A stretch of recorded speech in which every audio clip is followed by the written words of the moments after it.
तो आज की इस वीडियो में हम जानने वाले हैं उन लोगों के बारे में जिन लोग अपने लाइफ में 112 साल, 113 साल, 115 साल और इवन 117 साल तक का भी माइलस्टोन को क्रॉस किया है।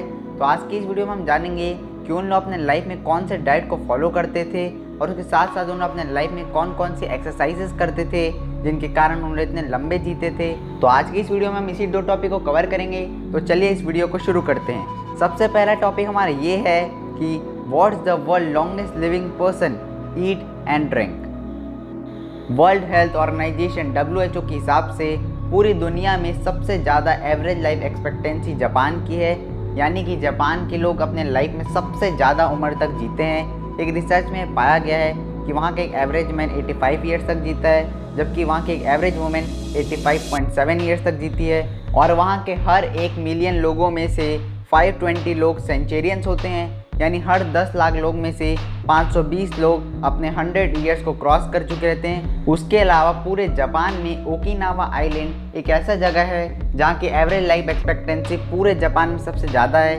इसलिए उसको ब्लू जोन एरिया भी कहा जाता है। तो अब हम ये जानते हैं कि ओकिनावा में रहने वाले लोग कौन से मिरेकल डाइट को फॉलो करते हैं जिसके कारण उन लोग इतनी लंबी लाइफ जी पाते हैं। तो एक्चुअली में ओकिनावा में रहने वाले लोगों के हिसाब से उन लोग अपने डाइट में रेनबो खाते हैं। और रेनबो खाने का ये मतलब नहीं है कि उन लोग अपने लाइफ में रेनबो खाते हैं, बल्कि रेनबो खाने का मतलब ये है कि उन लोग रेनबो में जितने भी कलर है उन कलर के सारे फ्रूट्स और वेजिटेबल्स को अपने डाइट में इंक्लूड करते हैं। और ओकिनावा में रहने वाले लोगों की डाइट में होती है red peppers, carrot, spinach, cauliflower, eggplant, legumes, potato, soybean और उसके साथ साथ उन लोग टोफू, कैबेज, ओनियन और स्वीट पोटैटो को भी अपने डाइट में इंक्लूड करते हैं, क्योंकि ये सबसे ज़्यादा हाईली एंटीऑक्सीडेंट होते हैं। ओकिनावा में रहने वाले लोगों के लिए ग्रेन उनके डाइट का फाउंडेशन होता है और ओकिनावा में रहने वाले लोग पूरी दुनिया में से सबसे कम शुगर खाते हैं। यहाँ तक कि सारे ब्लू जोन में रहने वाले लोग शुगर सबसे कम खाते हैं और उन लोग एक जापानीज सीक्रेट्स को टिप को फॉलो करते हैं और वो टिप है हारा हाचिबु। बेसिकली हारा हाचिबु एक रूल है जिसके कारण सारे जापानीज सिर्फ तब तक खाना खाते हैं जब तक उनका पेट 80% फिल नहीं हो रहा था, उसके बाद उन लोग खाना नहीं खाते। और अगर आपको हारा हाचिबु को डिटेल में समझना है तो आप आई बटन में क्लिक करके इस वीडियो के बाद उस वीडियो को देख सकते हो, उससे आपको पूरी इन्फॉर्मेशन मिल जाएगी। ओकिनावा में रहने वाले लोगों की डाइट सिर्फ इसी से ख़त्म नहीं हो जाती, बल्कि ओकिनावा में रहने वाले लोगों की डाइट बिना चाय के कभी ख़त्म हो ही नहीं सकती। यानी कि ओकिनावा में रहने वाले लोगों को चाय बहुत अच्छी लगती है। उनके डाइट में कई प्रकार के चाय होते हैं और उस चाय को अच्छे से इंजॉय कर पीते हैं। बेसिकली ओकिनावा में रहने वाले लोग शिकुवाशा टी और ग्रीन टी पीते हैं। और हम बात कर लेते हैं शिकुवाशा टी क्या है। तो शिकुवाशा एक सिट्रस फ्रूट है जो कि ओकिनावा में प्रोड्यूस होता है और ये शिकुवाशा टी काफ़ी हेल्दी होता है क्योंकि ये हाईली एंटीऑक्सीडेंट होता है और के साथ साथ ये ओकिनावा में रहने वाले लोगों को बहुत सारी बीमारी से भी बचाता है। ये उनको कैंसर, ओबेसिटी और उसके साथ साथ डायबिटीज़ से भी बचाता है। शिकुवाशा टी में और भी बहुत सारी चीज़ होते हैं जैसे कि विटामिन B, और इसके साथ साथ बीटा कैरोटीन और मिनरल्स जो कि हमारे हेल्थ के लिए बहुत अच्छा होता है। और इसीलिए ओकिनावा में रहने वाले लोग सांपिन चाय और शिकुवाशा चाय पूरे दिन में 3 बार पी लेते हैं, इसलिए उनकी हेल्थ काफ़ी अच्छी होती है। उसके साथ साथ उन लोग अपने लाइफ में ग्रीन टी भी पीते हैं, क्योंकि ग्रीन टी हमारे बॉडी के फ्री रेडिकल्स को रिमूव करता है, जिसके कारण हम यंग दिखते हैं और इससे हमारी एजिंग भी कम होती है, जिसके कारण हम ज़्यादा उम्र तक जी पाते हैं। वहाँ के लोगों को ग्रीन टी पसंद है क्योंकि ग्रीन टी हमारे बॉडी के कोलेस्ट्रॉल लेवल को कंट्रोल करती है, हमारे ब्लड शुगर लेवल को लो करती है और हमारे सर्कुलेशन को भी इम्प्रूव करती है। उसके साथ साथ ये हमारे बोन को भी प्रमोट करती है और ये हमारे बहुत सारे बैक्टीरियल डिसीज से हमारी रक्षा करती है और ये हमारे हेल्थ के लिए अच्छी होती है। अब तब हम ओकिनावा में रहने वाले लोगों की मेडिकल डाइट को देख चुके हैं, तो चलिए अब हम देखते हैं उन लोग अपने लाइफ में कौन कौन से एक्सरसाइजेस करते हैं। ऐसे बहुत सारे लोग हैं जो ओकिनावा में रहते हैं जिनकी उम्र 80 साल से ज़्यादा है, तो भी उन लोग खाली नहीं बैठते, उन लोग हमेशा बैठे नहीं रहते, बल्कि उन लोग हमेशा एक्टिव रहते हैं, कुछ ना कुछ काम करते रहते हैं और उन लोग डेफिनेटली एक्सरसाइज ज़रूर करते हैं उन लोग अपने लाइफ में। एक रिसर्च में पता चला है कि जापान के 30% लोग रेडियो टाइजो एक्सरसाइज को करते हैं। रेडियो टाइजो एक्सरसाइज और कुछ नहीं, वर्ल्ड वॉर के बाद से जापान में रेडियो के थ्रू इंस्ट्रक्टर लोगों को एक्सरसाइजेस बताते थे जिनको लोग फॉलो करते थे और वही एक्सरसाइजेस को करते हैं।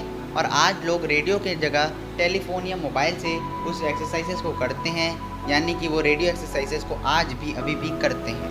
ये रेडियो टाइजो के कुछ स्टेप्स हैं तो आप भी इसको स्क्रीनशॉट लेकर इन सारे स्टेप्स को यूज़ करके रेडियो टाइजो एक्सरसाइज अपने लाइफ में कर सकते हैं। उसके बाद ओकिनावा में रहने वाले लोग सन सैल्यूएशन यानी कि सूर्य नमस्कार करते हैं। और सूर्य नमस्कार योगा का एक फॉर्म है।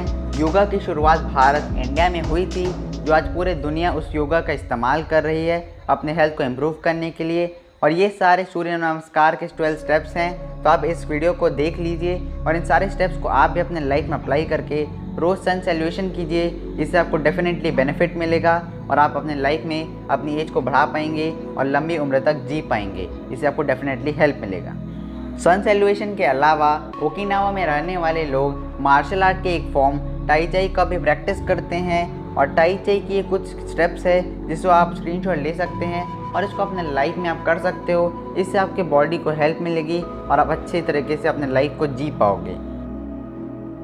और ओकिनावा में रहने वाले लोग क्विगोंग एक्सरसाइज को हर दिन कुछ मिनट ज़रूर करते हैं। ओकिनावा में रहने वाले लोग क्विगोंग को काफ़ी महत्व देते हैं। क्विगोंग एक आर्ट का फॉर्म है जिसको करने से हमारे बॉडी को बहुत सारे बेनिफिट्स मिलते हैं। क्विगोंग को प्रैक्टिस करने से हमारे बॉडी में हार्ट अटैक आने की संभावना बहुत कम हो जाती है। इससे हमारे बॉडी की ब्लड सर्कुलेशन काफ़ी इम्प्रूव हो जाती है और उसके साथ साथ इससे हमारा ब्लड प्रेशर कंट्रोल रहता है। और सबसे इम्पॉर्टेंट चीज़, ये हमारे बॉडी में कॉन्सेंट्रेशन और फोकस लाने में हमारी हेल्प करता है। क्विगोंग को प्रैक्टिस करने के बेसिकली 5 एलिमेंट होते हैं। हर एलिमेंट में कुछ एक्सरसाइजेस होती है। तो पहला एलिमेंट होता है अर्थ और उसके बाद दूसरा एलिमेंट होता है वाटर। और वाटर को प्रैक्टिस करने के बाद हमें तीसरे एलिमेंट जो कि वुड है उसको करना रहता है। और वुड कंप्लीट करने के बाद क्विगोंग के चौथे एलिमेंट जो कि मेटल है उसको प्रैक्टिस करना चाहिए। और आखिरी में 5th एलिमेंट जो है होता है क्विगोंग में वो होता है फायर। और इन सारे 5 एलिमेंट को एक कोऑर्डिनेटेड वे में करना पड़ता है और एट द एंड में इसको अर्थ एलिमेंट पे ले जाकर इस क्विगोंग एक्सरसाइज को, इस प्रैक्टिस को ख़त्म किया जाता है। और अगर आपको क्विगोंग एक्सरसाइज को डिटेल में सीखना है तो क्विगोंग एक्सरसाइज की एक वीडियो की लिंक मैं आपको वीडियो की डिस्क्रिप्शन में दे दूँगा। इससे आपको बहुत हेल्प मिलेगी और आप भी अपना फोकस और कंसंट्रेशन बढ़ा पाएंगे।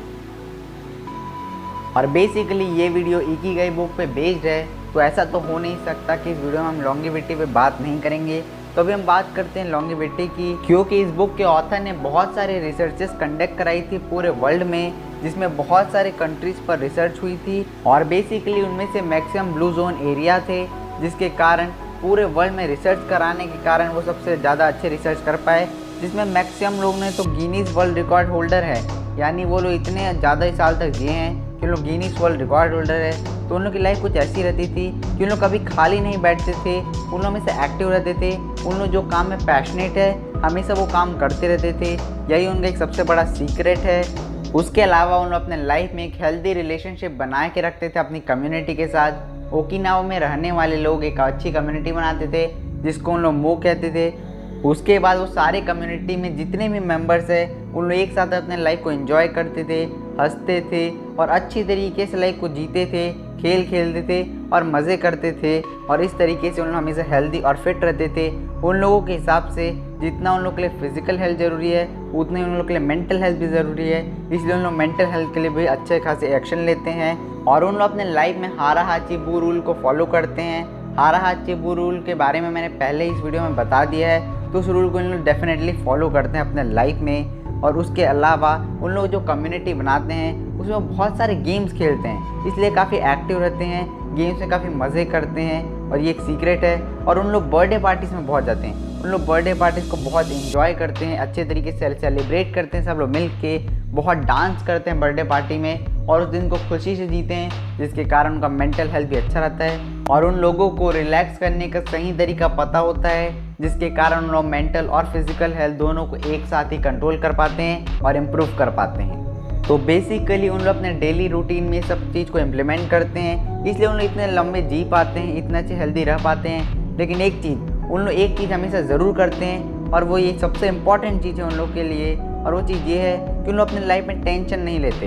क्योंकि उनके हिसाब से अगर हम अपने लाइफ में टेंशन लेंगे तो हम अपने लाइफ में ज़्यादा समय तक नहीं जी पाएंगे और हमारी एजिंग कम हो जाएगी, जिसके कारण हम लोग का हेल्थ भी कम हो जाएगा। इसलिए उन लोग मज़े से जीते हैं, टेंशन नहीं लेते और बिना टेंशन के अपने काम करते हैं। और अगर आप भी अपने लाइफ में बहुत ज़्यादा टेंशन लेते हैं, जिसके कारण आप अपने लाइफ को अच्छे से एंजॉय नहीं कर पाते, और आप भी इंजॉय करना चाहते हैं अपने लाइफ को टेंशन फ्री होकर, तो आप ये वीडियो देख सकते हो, जो आई बटन में आप क्लिक करके देख सकते हो। इससे आपको डेफिनेटली हेल्प मिलेगा और अपने सारे स्ट्रेस और सारे वर्नेस को आप ख़त्म कर पाओगे और अच्छे तरीके से अपनी लाइफ को जी पाओगे।